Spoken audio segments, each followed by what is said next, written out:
plaques de métal, Ouais. qui sont normalement pour les décorations de Noël, mais il y avait un côté enfin, faussement précieux qui était assez intéressant, et du coup, j'en ai fait comme ça un mur un peu d'ex-voto autour du sport.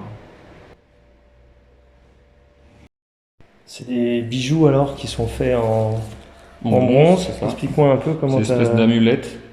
Et alors la technique c'est assez simple, c'est que moi je viens graver dans de la cire en fait.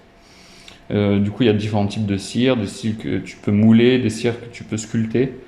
Euh, et ensuite ça va être un moule à cire perdue, on appelle ça. Et on va faire un moule en plâtre et on vient couler du bronze à l'intérieur et ensuite on casse le moule en plâtre et on récupère sur des tiges l'amulette en bronze, et ensuite on peut lui faire des différentes finitions. Du coup il y en a qui sont très polis, du coup Tu les polis après, c'est ça, non? avec en fait il y a plusieurs options, on peut les polir, du coup avoir plus de brillance, ou les garder assez brut, du coup on a un aspect un peu moins brillant, un peu plus mat. Et voilà, du coup entre ces quatre-là, Ok.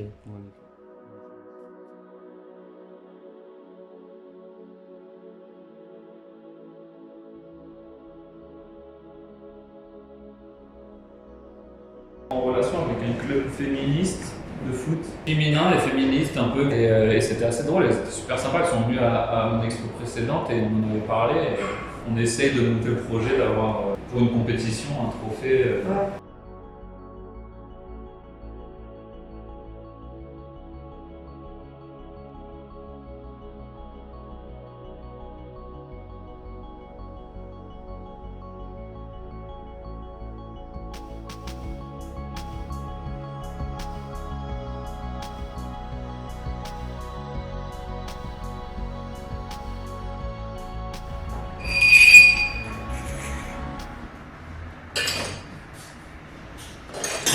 Donc là, tu as récupéré plein de pièces dans des brocantes ou Du dans coup, des je choses comme ça? récupère des trophées, soit sur le bon coin, soit sur des brocantes, soit on en ramène. Et après, je les démonte et je les garde. Et en fonction, tu vois, ça me fait déjà pas mal de modules. Mhm.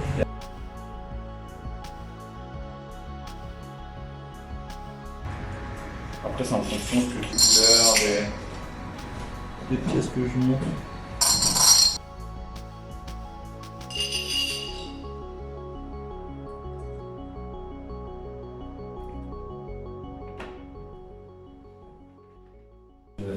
De brouiller un peu les pistes entre figures mythologiques, légendes contemporaines.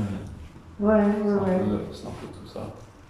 Là, c'est Hermès, du coup, qui était souvent dans les lieux d'entraînement chez les Grecs pendant les Jeux Olympiques. À côté, c'est Maradona. En fait, ça fait référence aux Jeux Olympiques en Grèce. Et en fait, faut se dire qu'avant, les Jeux Olympiques n'étaient pas pratiqués nus. En fait, les Grecs pratiquaient la course, par exemple, ils avaient un pagne. Et en fait, cette histoire, c'est le mythe d'Orzippos de Mégare. Et en fait, l'histoire raconte que c'est ce Grec-là, lors d'une course, il aurait perdu son pagne, mais aurait quand même gagné la course. Et les Grecs auraient vu comme un signe des dieux et auraient instauré à partir de là les Jeux Olympiques nus pour tout le monde.